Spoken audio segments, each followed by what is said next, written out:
చేయడానికి మేము సిద్ధం అంటూ అక్కడ నాయకులు బయటకు వచ్చారు. సో అందుకని చెప్పి మేమందరం సంసిద్ధం దానికి అని చెప్పడానికి మేమందరం ఈరోజు బయటకు వచ్చాము.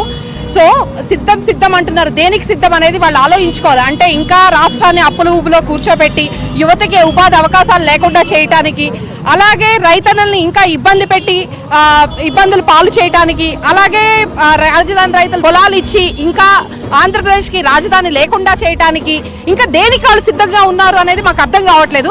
అందుకని చెప్పి వాళ్ళు ఎంత సిద్ధంగా ఉన్నారో అంతకు మించి మేమందరం సంసిద్ధంగా ఉన్నాము. నెక్స్ట్ అక్కడ చంద్రబాబు నాయుడు గారిని భారీ మెజారిటీతో గెలిపించడానికి పెద్దమ్మ తల్లి పూజ చేసి ఆమె ఆధ్వర్యంలో ఈ పూజలన్నీ నిర్వహించి రేపు చంద్రబాబు నాయుడు గారు 2024 ఎలక్షన్స్లో అత్యధిక మెజారిటీతో